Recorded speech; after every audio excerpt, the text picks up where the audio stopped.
నమస్కారం రేషియా టీవీ వార్తలకు స్వాగతం. నా పేరు లక్ష్మి. వార్తల్లో ముందుగా హెడ్లైన్స్.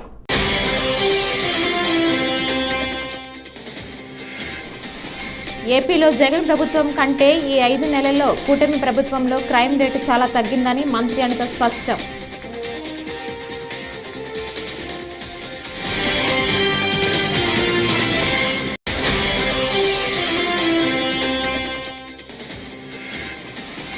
దొంగ కేసులు పెడితే ఊరుకో, మహిళలపై నీచమైన పోస్టులు పెడుతున్నారు. ఆర్కే రోజా విమర్శ.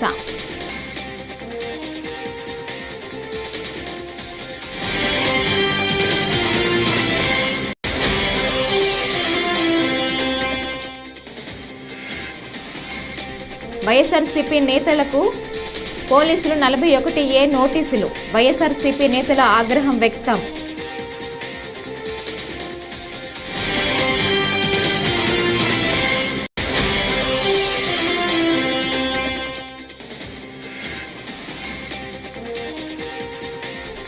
సీఎం రేవంత్ రెడ్డిపై ఎంపీ ఈటెల రాజేందర్ సంచలన వ్యాఖ్యలు.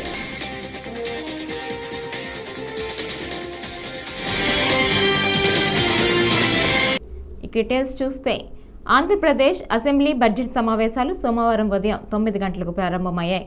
ప్రశ్నోత్తరాల సమయం కొనసాగుతోంది. అయితే శాసన మండలిలో మహిళల అత్యాచారాలపై వాడవేడి చర్చ జరిగింది. ప్రశ్నోత్తరాల సమయంలో సభ్యుల మధ్య వాగ్వాదం మొదలైంది. ఈ విషయంపై హోంమంత్రి వంగలపూడి అనిత మాట్లాడుతూ ఏపీలో జగన్ ప్రభుత్వం కంటే ఈ 5 నెలల్లో కూటమి ప్రభుత్వంలో క్రైమ్ రేటు చాలా తగ్గిందని మంత్రి అనిత స్పష్టం చేశారు. అదేవిధంగా అధ్యక్ష చాలా ఇష్యూస్ ఉన్నాయి అధ్యక్ష, మీరు చెప్తున్నారు. ఇందాకే అమ్మ నేను లాస్ట్ లో మాట్లాడతా. ఈ రోజు అదేవిధంగా అధ్యక్ష గౌరవ సభ్యులు పోలీస్ డిపార్ట్మెంట్ నుంచి వచ్చారు. ఒక కేసు వచ్చిన తర్వాత దాని ఇన్వెస్టిగేషన్ చేయాలి, దాని గురించి సంబంధించి ఛార్జ్ షీట్ ఫైల్ చేయాలి. ఫోరెన్సిక్ డిపార్ట్మెంట్ నుంచి మనకి రావాలి అధ్యక్ష, రిపోర్ట్లు కూడా రావాలి. అమరావతిలో ఫోరెన్సిక్ డిపార్ట్మెంట్ సంబంధించి ఒక ల్యాబొరేటరీ కట్టడానికి సెంట్రల్ గవర్నమెంట్ దగ్గర 200 కోట్ల రూపాయలు శాంక్షన్ చేస్తే కేవలం అమరావతిలో ఉన్నది ఆ ఒక్క ల్యాబొరేటరీ అనే ఉద్దేశంతో ఈ రోజుకి కన్స్ట్రక్షన్ మధ్యలో ఆపేసి 5 సంవత్సరాలు ఫోరెన్సిక్ ల్యాబొరేటరీని కూడా ఒక్క స్టెప్ ముందుకేయకుండా చేసిన మీరు ఈ రోజు ఫోరెన్సిక్ ల్యాబొరేటరీ గురించి మాట్లాడుతుంటే బాధ అనిపిస్తుంది అధ్యక్ష. 5 సంవత్సరాలు వేస్ట్ అయింది. ఈ రోజు 5 సంవత్సరాల్లో ఫోరెన్సిక్ ల్యాబొరేటరీ కనుక జరిగుంటే, నిర్మాణం జరిగుండి ఈ రోజుకి కూడా లైవ్ లో ఉండుంటే ఇలాంటి సంఘటనలు జరిగిన వెంటనే శిక్ష పడేదానికి 4 సంవత్సరాలు 5 సంవత్సరాలు అవసరం లేదు అధ్యక్ష. 4-5 నెలల్లో శిక్ష పడి నేరస్తున్న వాళ్ళు ఈ రోజు జైలు శిక్ష అనుభవించే పరిస్థితులు ఉండేది అధ్యక్ష. ఆ రోజు జరిగిన ల్యాప్సెస్ ఇన్ని మన దగ్గర పెట్టుకొని వాళ్ళ దిశ చట్టానికి 4 వీలర్స్ అన్నారు, 2 వీలర్స్ అన్నారు. ఎక్కడ ఉన్నాయి అధ్యక్ష? మంత్రి గారు అధ్యక్ష ఒక విషయం వినాలి. ఇప్పుడు అడిగిన దానికి సమాధానం చెప్పండి. మీ ఒక్క ప్రశ్నకే అరగంట టైం తీసుకుంటే సభ నడపాలి కదా. మీరు క్లోజ్ చేయండి. అధ్యక్ష ఇక్కడ మీరు ఒక మాట నాకు మాట వినాలి. అడిగిన దానికి చెప్పండి అధ్యక్ష. నాకు ఒక మాట, వీళ్ళందరూ క్వశ్చన్స్ వేశారు అధ్యక్ష. అధ్యక్ష నేను వాళ్ళు వేసిన క్వశ్చన్స్ కి బియాండ్ ఒక లైన్ కూడా లేదు. మీరు క్వశ్చన్ కి సమాధానం చెప్పండి, తప్పే లేదు. క్వశ్చన్ కి సమాధానం. ఎన్నికల సమయంలో ఇచ్చిన హామీలను అమలు చేయలేక డైవర్షన్ పాలిటిక్స్తో నెట్టుకొస్తున్నారని కూటమి ప్రభుత్వంపై వైసీపీ నాయకురాలు మాజీ మంత్రి రోజా విమర్శలు గుప్పించారు. వైసీపీకి చెందిన మహిళలపై నీచంగా పోస్టులు పెడుతున్నారని మండిపడ్డారు. వైసీపీ నేతలపై సోషల్ మీడియాలో అసభ్యకర పోస్టులు పెట్టిన కూటమి కార్యకర్తలపై చర్యలు తీసుకోవాలని కోరుతూ తిరుపతి ఈస్ట్ పిఎస్లో రోజా, మాజీ డిప్యూటీ సీఎం నారాయణ స్వామి, మాజీ ఎమ్మెల్యే భూమన కరుణాకర్ రెడ్డి ఫిర్యాదు చేశారు. ఈ సందర్భంగా మీడియాతో రోజా మాట్లాడుతూ ఈ వ్యాఖ్యలు చేశారు. అలాగే మహిళలను కూడా చూడకుండా మా అందరి మీద నీచాతి నీచంగా పోస్టులు పెట్టి అవమానిస్తుంటే వారి మీద కేసు ఇవ్వడానికి వస్తే కనీసం ఆ కేసు ఏదైతే రిప్రజెంటేషన్ మేము ఇచ్చామో దానికి రిసీవ్ కాపీ ఇవ్వడానికి కూడా 10 ఫోన్లు చేయడానికి లోపలికి బయటకి తిరుగుతూ తర్జన పడుతున్నారు. ఈరోజు ఇచ్చిన రిప్రజెంటేషన్కి ఒక రిసిప్ట్ ఇచ్చి ఆ తర్వాత దాంట్లో ఏముందో చదివి దాన్ని ఎలా ఇన్వెస్టిగేట్ చేయాలని పై ఆఫీసర్లని అడగటం మనం చూసాం. కానీ అసలు రిప్రజెంటేషన్ తీసుకొని రిసిప్ట్ ఇవ్వడానికే 100 సార్లు ఫోన్ చేయాల్సిన పరిస్థితి వచ్చిందంటే ఈ రాష్ట్రంలో పోలీసులు కూటమి ప్రభుత్వం యూనిఫామ్ వేసుకోకపోయినా వారికి పని చేస్తున్నారనేది స్పష్టంగా అర్థమవుతుంది. గతంలోనే చెప్పాం, ఇప్పుడు మళ్ళీ చెప్తున్నాం. పోలీసులు మీ నెత్తి మీద ఉన్న టోపీ మీద ఉన్న ఆ 3 సింహాలకి సెల్యూట్ కొట్టి న్యాయంగా పనిచేయండి. అంతేగాని రాష్ట్రంలో 3 పార్టీలు కలిసి కూటమి ప్రభుత్వంగా ఉందని ఆ 3కి సెల్యూట్లు కట్టి ఏకపక్షంగా మీరు నిర్ణయాలు తీసుకోవద్దు. ప్రజలు తిరగబడే రోజులు వస్తాయని కూడా హెచ్చరిస్తున్నాం. ఈరోజు ఏ విధంగా తయారయ్యారంటే చంద్రబాబు నాయుడు చేయాల్సిన తప్పులన్నీ ఆయన చేస్తాడు, చేయిస్తాడు. ఎదుటి వాళ్ళ మీద నిందలు వేసి శ్రీరంగ నీతులు చెప్పడం మనం గమనించాం. వ్యక్తిత్వ హననం అనేది చంద్రబాబు నాయుడు చేయటంలో సిద్ధహస్తుడు. తనకి పిల్లనిచ్చిన ఎన్టీఆర్ గారికే బట్టలు ఇప్పించి కార్టూన్లు వేయించిన గనుడు. ఇప్పుడు సీఎం రేవంత్ రెడ్డిపై ఎంపీ ఈటెల రాజేందర్ సంచలన వ్యాఖ్యలు చేశారు. లగచర్లలో అధికారులపై దాడి చేసిన ఘటనలో అరెస్టు చేసిన బాధిత రైతులను సోమవారం సెంట్రల్ జైల్లో పరామర్శించారు. ఈ సందర్భంగా ఆయన మీడియాతో మాట్లాడుతూ రేవంత్ రెడ్డికి ఓటు వేసి కొండనాలుకకి మందు వేస్తే ఉరనాలుక ఓడినట్టు అయిందని, కొడంగల్ నియోజకవర్గ రైతులు పరిస్థితి ఉందని దుయ్యబట్టారు. కాంగ్రెస్ వాళ్ళే ఈ ఘటనకు స్కెచ్ వేసుకుని రైతులపై దాడులు చేయించారని ఆరోపించారు. చేస్తే అంతే పాపం తగ్గుతుంది. రేవంత్ రెడ్డి గారు, నీకు ఓట్లు వేసి గెలిపిస్తే మా వెనుకబడ్డ ఈ కొడంగల్ నియోజకవర్గంలో ప్రజలకు లాభం జరుగుతుందని చెప్పి ఆశించడం, కానీ కొండనాలుకకు మంది ఎత్తే ఉన్ననాలుక పోయినట్టుగా మా భూములకు ఇట్లా గుంజుకుంటామని చెప్పి ఆశించలేదు రేవంత్ రెడ్డి గారు అని చెప్పి వాళ్ళు ఎన్నిసార్లు ప్రభుత్వ అధికారులు గ్రామాలకు వెళ్ళినప్పటికి కూడా మేము ససేమిరా భూములు ఇవ్వమని చెప్పిండ్రు. ఇన్నిసార్లు చెప్తున్నప్పుడు వాళ్ళు పాదయాత్రలు చేసిండ్రు, దొరికిన లీడర్ కల్లా దరఖాస్తు ఇచ్చి దండం పెట్టిండ్రు, అధికారుల చుట్టూ తిరిగిండ్రు. ఇంత ప్రశాంతమైన ఉద్యమం ఇట్లే కొనసాగితే రేపు ఆ నియోజకవర్గంలో రాజకీయంగా నాకు పుట్టగతులు ఉండవనేటువంటి భావించి, నేను తలపెట్టిన ప్రాజెక్టు కనుక అమలు కాకపోతే నా పరువు పోతుందని చెప్పి భావించి వాళ్ళే స్వయంగా ఒక స్కెచ్ చేసుకొని ఈ ప్రజాస్వామికమైనటువంటి ఉద్యమాన్ని హింసకు తీసుకుపోవాలని చెప్పి వాళ్ళే కుట్రపూరితంగా స్కెచ్ చేసుకొని కలెక్టర్ని పట్టుకొచ్చుకొని వాళ్ళే లొల్లి పుట్టించుకొని దాడులు చేసుకొని ఆ దాడుల్ని అడ్డం పెట్టి ఈ దాడులు చేసింది రైతులని, దీనికి కారకులు ప్రజలని చెప్పి వాళ్ళను బూచి చూసి ఇవాళ ఈ విధంగా భయపెట్టించారు. వారు చెప్పింది ఎంపీ గారు కానీ ఎమ్మెల్యే గారు కానీ ప్రజాప్రతినిధులు ప్రజలకు ఏం హామీ ఇస్తారు?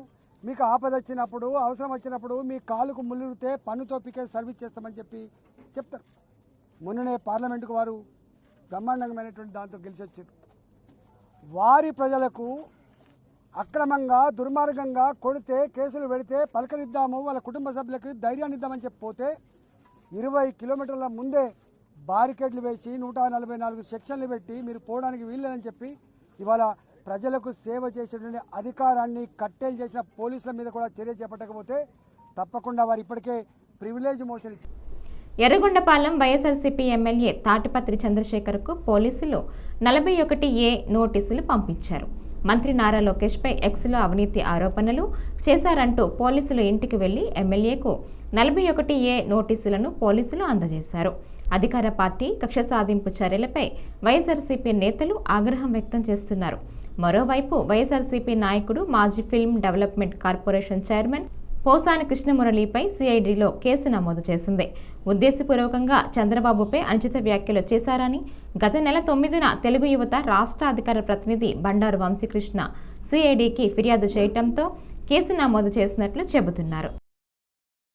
గతంలో దశాబ్దాలుగా పేదలుగా ఉండిపోయినటువంటి దళితుల్ని, వెనుకబడినటువంటి తరగతులకు చెందినటువంటి వారిని, మైనారిటీ సోదరుల్ని ఆదుకునే విధంగా ఎన్నో దశాబ్దాలుగా వారు వ్యవసాయం చేసుకుంటున్నటువంటి భూమి మీద హక్కు లేక వారు హక్కుదారులై కూడా 20 సంవత్సరాల పై చిలుకు నుంచి దాన్ని స్వాధీనంలో ఉంచుకొని కూడా ఏదన్నా వారి యొక్క అవసరానికి అమ్ముకోలేనటువంటి పరిస్థితి, దానిపై రుణం తెచ్చుకోలేనటువంటి పరిస్థితి, వారి బిడ్డలకి ఏ విధంగా కూడా వాటిని ఉపయోగించుకోలేనటువంటి పరిస్థితిలో ఉన్న ఆ ఇబ్బందుల్ని గమనించినటువంటి జగనన్న గారి మా ప్రభుత్వం దాదాపుగా 35.44 లక్షల ఎకరాలకు సంబంధించి నిషేధ భూముల్ని వాటి యొక్క సమస్యను పరిష్కరించేటటువంటి విధంగా దాదాపుగా 20.24 లక్షల మంది రైతులకు లబ్ధి చేకూరే విధంగా ఆ భూములన్నిటి మీద 20 సంవత్సరాల పైచిలుకు దాని మీద స్వాధీనంలో ఉన్నటువంటి వారికి కేటాయించి 20 సంవత్సరాలు దాటినటువంటి వారికి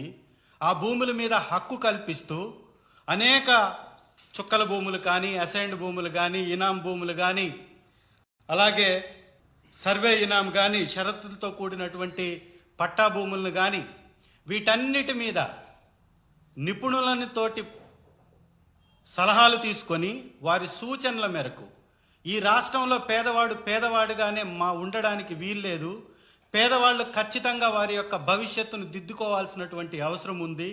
అత్యధికంగా దీనిలో దళితులు ఉన్నటువంటి వారు ఎక్కువగా ఉన్నారు. వారికి సంబంధించి దాదాపుగా అసైన్డ్ భూములు 15,21,160 మంది రైతులకు సంబంధించినటువంటి దాదాపు 27,41,698 ఎకరాలు. ఎన్నికల ముందు రాష్ట్ర ప్రభుత్వాన్ని నిందిస్తూ 14 లక్షల కోట్ల అప్పులు చేశామని దుష్ప్రచారం చేసినట్లు టీడీపీ కూటమి ఇప్పుడు అధికారంలోకి వచ్చాక అది నిజమని చూపేందుకు విశ్వ ప్రయత్నం చేస్తోందని మాజీ ఆర్థిక మంత్రి బుగ్గన రాజేంద్రనాథ్ రెడ్డి అన్నారు. అందుకే రాష్ట్ర అప్పులపై వాస్తవాలన్నీ బడ్జెట్ పత్రాల్లో ఉన్నా రాష్ట్ర ప్రభుత్వ నికర అప్పు 6.46 లక్షల కోట్లు అని స్పష్టంగా పేర్కొన్నారు. ఏవేవో లెక్కలు కట్టి ఇప్పుడు దాన్ని 9.74 లక్షల కోట్లుగా చూపుతూ తవ్వే కొద్దీ ఇంకా ఎంత బయటపడుతుందో అంటూ చెబుతున్నారని ఆయన ఆక్షేపించారు. తవ్వడానికి ఇదేమైనా సొరంగమా లేక గనినా కాదన్న ఆయన నిజానికి కాగ్ ప్రతి నెల ఆడిట్ చేస్తోందని, అన్ని వాస్తవాలు అందులో బయటపడతాయని చెప్పారు. ప్రజల ఆదాయం తగ్గిందంట. 2018-19 అండి. ఇది ఎక్కడి నుంచి వచ్చింది? Ministry of statistics and programme implementation, government of India, మాస్పీ ప్రకారము 2018-19లో ఆంధ్రప్రదేశ్ రాష్ట్రంలో పర్ క్యాపిటల్ ఇన్కమ్ ఒక్కొక్క వ్యక్తికి సంబంధించిన ఆదాయం ఏదైతే ఉందో 1,54,031 రూపాయలు ఆంధ్ర రాష్ట్రానికి 18వ స్థానంలో ఉన్నామండి. 18వ స్థానంలో. 2022-23కి వచ్చేటప్పటికి 1,54,031 రూపాయలు కాస్త మాకు పరిపాలన రాదు కదండి, మీకే కదా పరిపాలన వచ్చేది. 2,19,881 రూపాయలకు పెరిగి మనం 15వ స్థానానికి పెరిగినాం. 18వ స్థానం నుంచి 15వ స్థానానికి ఎందుకు? మీ టైంలో 1,54,031 రూపాయలు ఉండగా మా టైంలో 2023కే 2,19,800 అంటే 2,20,000 రూపాయల నుంచి మంచి. కానీ రాలే. ఎంత అన్యాయం అండి. ఏం చెప్పాలనో ఏమో దేవుడా. నేను చెప్తే కదా, పడుకున్న తోళ్ళని అయితే మనం లేపొచ్చు కానీ నటించే తోళ్ళని ఇది కాక ఇంకా నెక్స్ట్ మళ్ళా ఉండండి సమయం. ఎందుకంటే పెద్ద ఆయన యనమల రామకృష్ణ గారు మాట్లాడినారు. ఆయన ఏమంటారంటే, యనమల రామకృష్ణ గారు ఏందేందో కౌన్సిల్లో ఎట్లా చెప్తాడు.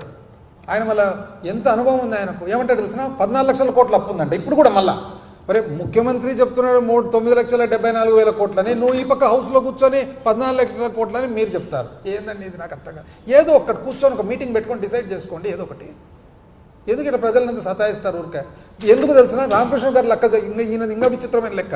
ఏమంటాడు తెలిసిన? ఈయన వాల్యూమ్ 5లో మీరు చూడండి. వాల్యూమ్ 5 ఇప్పుడే చూపిస్తుంది కదా ఎంత వస్తుంది వాల్యూమ్ 5లో. ఆయన చెప్పే ప్రకారం వాల్యూమ్ 5 చూడండి. వాల్యూమ్ 5లో 14 లక్షల కోట్లు ఎక్కడ లేదండి. వాల్యూమ్ 5లో ఉండేది 1,54,000 కోట్లే ఉండేది. ఇది కాక ఏమంటాడు తెలిసిన? నేను ఎక్కడ 1,00,000 కోట్ల రూపాయల ఆర్థిక వ్యవస్థగా మహారాష్ట్ర మారాలంటే ఎన్డీఏ కూటమి వల్లే సాధ్యమని ఏపీ ఉప ముఖ్యమంత్రి పవన్ కళ్యాణ్ అన్నారు. మహారాష్ట్రలో ఎన్డీఏ కూటమి తరపున ఆయన ఎన్నికల ప్రచారం నిర్వహించారు. నాదెండ్ జిల్లా డెగ్లూరులో నిర్వహించిన సభలో పాల్గొన్న పవన్ కళ్యాణ్ ఛత్రపతి శివాజీపై తనకున్న గౌరవాన్ని తెలిపేందుకు ఈ రాష్ట్ర నేలపైకి వచ్చానని తెలిపారు. నేను కేవలం ఓట్లు వేయమని అడగడానికి రాలేదు. ఎందరో మహనీయులు పుట్టిన ఈ మహారాష్ట్ర నేలపై నాకున్న గౌరవాన్ని తెలుపడానికి వచ్చాను. ఛత్రపతి శివాజీ పుట్టిన నేల, మన హక్కుల కోసం పోరాడటం నేర్పిన నేల. అలాంటి నేలపై నాకున్న గౌరవాన్ని తెలపడానికి వచ్చాను. స్వరాజ్యం అనే పదానికి అర్థం తెలిపిన గొప్ప నేలపై నాకున్న గౌరవాన్ని తెలియజేయడానికి వచ్చాను.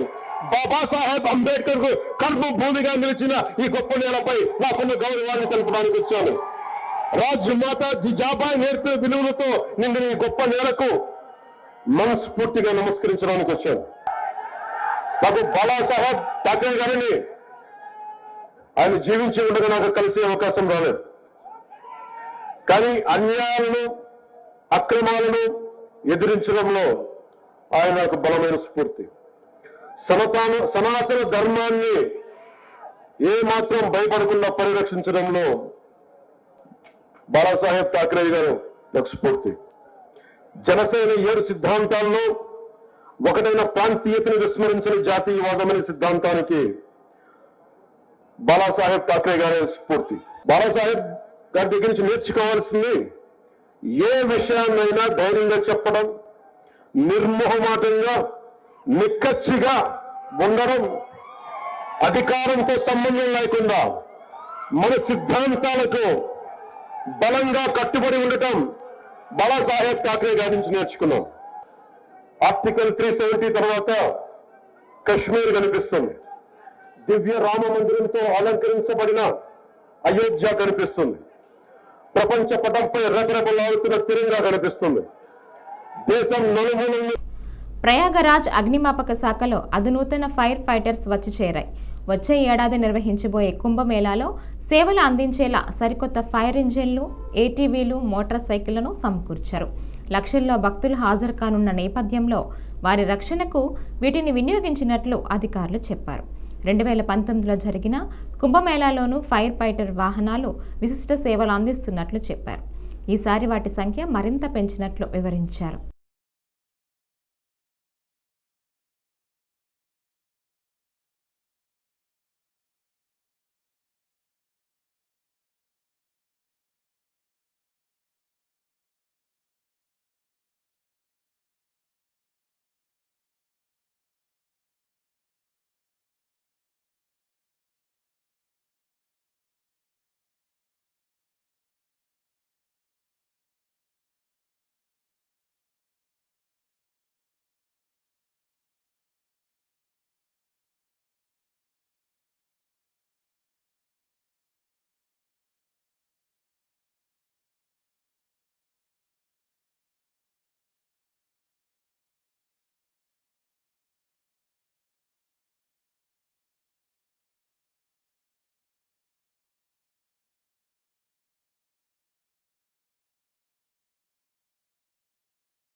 పెండింగ్లో ఉన్న పీఆర్సీ బకాయిల చెల్లింపులపై రాష్ట్ర స్థాయి ఉద్యమాలకు ఉపాధ్యాయులు సిద్ధం కావాలని కర్నూలు జిల్లా ఎస్టీయూ నాయకులు రామ్మోహన్ రెడ్డి పిలుపునిచ్చారు. పత్తికొండ ఎస్టీయూ కార్యాలయంలో ఆదివారం రాష్ట్ర నాయకులు సత్యనారాయణ ఆధ్వర్యంలో నిర్వహించిన సమావేశంలో పత్తికొండ, తుగ్గలి, మద్దెకెర మండలాల నాయకులు పాల్గొని మాట్లాడారు. డిసెంబర్లో జరగనున్న వార్షిక కౌన్సిల్ సమావేశంపై వారు చర్చించారు.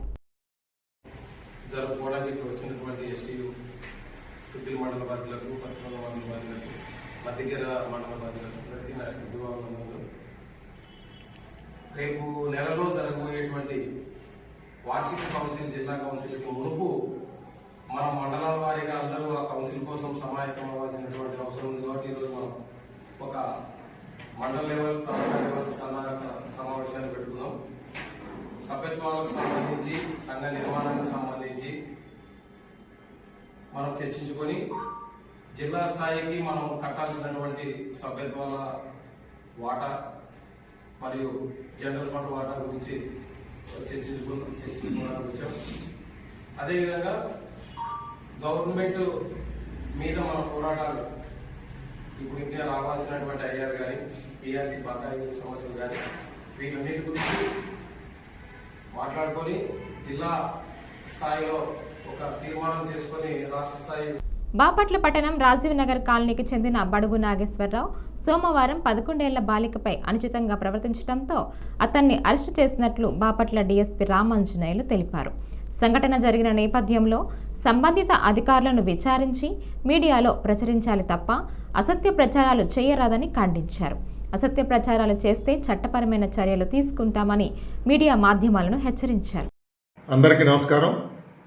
ఈరోజు బాపట్ల రాజీవ్ నగర్ కాలనీకి చెందినటువంటి బడుగు నాగేశ్వరరావు అని 60 సంవత్సరాల వయసు ఉన్నటువంటి వ్యక్తి 11 ఏళ్ల బాలికపై అనుచితంగా అసభ్యంగా ప్రవర్తించినట్టుగా వచ్చిన రిపోర్టు మేరకు బాపట్ల పోలీసులు కేసు నమోదు చేయడం జరిగింది. దానిపై చట్ట ప్రకారం నిందితులపై చర్యలు తీసుకునేందుకు పోలీస్ శాఖ తరఫున కట్టుబడి ఉన్నాం. అయితే కొంతమంది వ్యక్తులు మరియు సమూహాలు భయాందోళనను సృష్టించడానికి మరియు ఈ సంఘటనని సంచలనం చేయడానికి రహస్య ఉద్దేశంతో తప్పుడు మరియు తప్పుదోవ పట్టించే విధంగా సమాచారాన్ని వ్యాప్తి చేస్తున్నారు. దీనిని తప్పుగా అత్యాచారంగా ఆరోపిస్తున్నారు. ఇటువంటి చర్యలు బాధ్యత రాహిత్యమే కాకుండా చట్ట విరుద్ధం కూడా. అవి పబ్లిక్ ఆర్డర్కి భంగం కలిగించడానికి, న్యాయాన్ని అడగదొక్కడానికి మాత్రమే ఉపయోగపడతాయి. ఎవరైనా ధృవీకరించని లేదా మోసపూరిత సమాచారాన్ని, ముఖ్యంగా మహిళలు మరియు మైనర్ బాలికలకు సంబంధించినటువంటి సమాచారాన్ని వ్యాప్తి చేస్తే చట్టపరమైన పరిణామాలను ఎదుర్కోవాల్సి ఉంటుందని బాపట్ల జిల్లా పోలీస్ శాఖ తరఫున హెచ్చరించడం జరిగింది. ఇలాంటి తప్పుడు సమాచారాన్ని సహించేది లేదు. మేము లీగల్ ఒపీనియన్ తీసుకొని చట్టపరంగా చర్యలు తీసుకుంటాం. ఎవరైనా సమాచారం కావాలంటే మా పోలీస్ శాఖను సంప్రదించగలరు. అంతేగాని ఈ విధంగా తప్పుడు సమాచారాన్ని ప్రచారం చేస్తే మాత్రం ఊరుకునేది లేదు. Thank you all.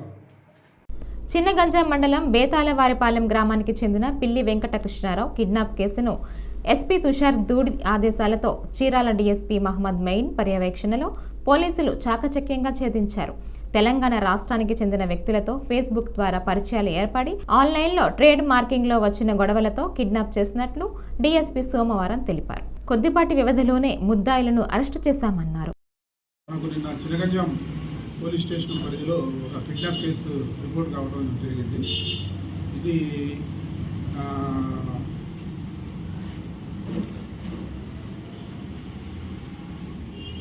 పిల్లి వెంకటకృష్ణారావు బేతాళవారిపాలెం గ్రామానికి చెందిన పిల్లి వెంకటకృష్ణారావును ఈ కొంతమంది వ్యక్తులు వచ్చి ఉదయాన్నే కిడ్నాప్ చేసుకుని తమ వాహనంలో పెట్టుకుని వెళ్ళిపోయారని చెప్పేసి ఒక రిపోర్ట్ రావడం జరిగింది. ఎవరు వచ్చారు, ఎందుకు తీసుకెళ్లారు, ఏమీ కూడా ఎటువంటి సమాచారం లేదు.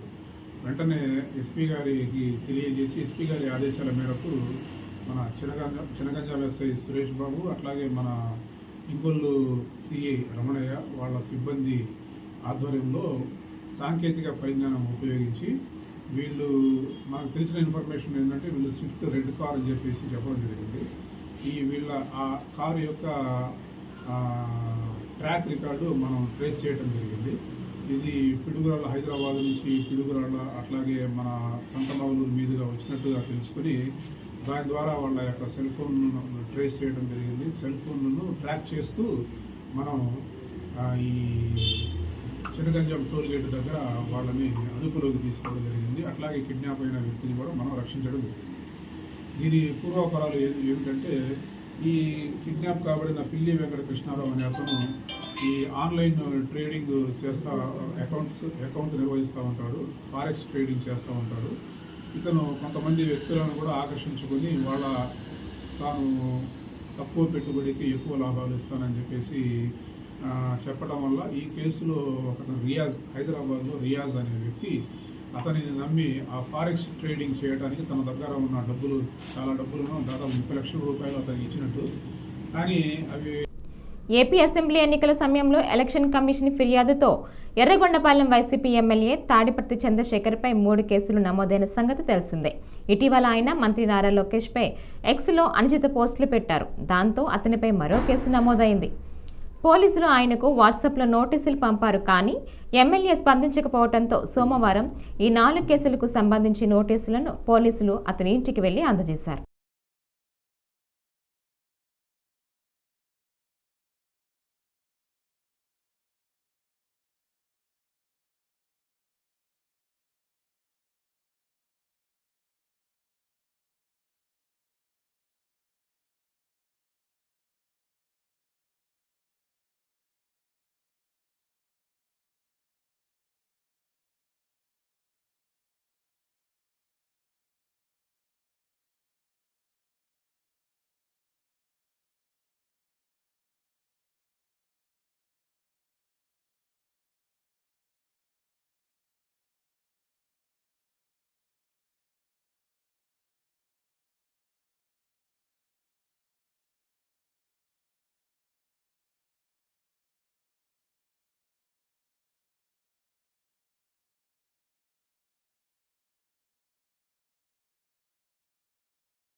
హైదరాబాద్లో షాకింగ్ ఘటన చోటు చేసుకుంది. నాచారంలోని సెయింట్ పీటర్ స్కూల్లో అయ్యప్పమాల వేసుకున్నారని స్కూల్ యాజమాన్యం విద్యార్థులను లోనికి రానివ్వలేదు. దీనిపై మండిపడిన అయ్యప్ప భక్తులు స్కూల్ ముందు ధర్నా చేపట్టారు. దీనికి సంబంధించిన వీడియో ప్రస్తుతం సోషల్ మీడియాలో చక్కెర కొడుతోంది. స్కూల్లో కూడా అట్లాంటి నియమం కనబడతలేదు. చుట్టుపక్కల ఉన్నటువంటి జాన్సన్ స్కూల్లో, డెక్కన్ స్ప్రింగ్ స్కూల్లో, అక్కడ ఉన్నటువంటి ఇంకో జాన్సన్ స్కూల్లో, ఢిల్లీ పబ్లిక్ స్కూల్లో, ఈ లోకల్లో కమలా మెమోరియల్ స్కూల్లో, మల్లారెడ్డికి సంబంధించిన స్కూల్లో కూడా మాల విషయంలో అట్లాంటి అబ్జెక్షన్ లేదయ్యప్ప. వాళ్ళు యూనిఫామ్ లేకుండా ఇంకా మాల నల్లటి బట్టలు వేసుకొని అయ్యప్పని పూజించుకుంటూ పోతున్నారు. కానీ మరి ఈ స్కూల్లో ఎందుకు ఇట్లా మరి తీసుకురండి మరి మొత్తం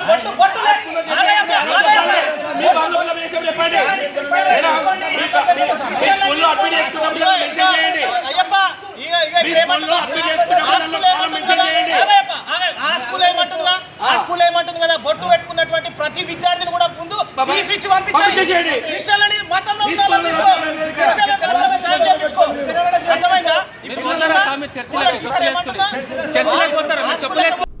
ఈ వార్తలు ఇంతటితో సమాప్తం. నమస్కారం.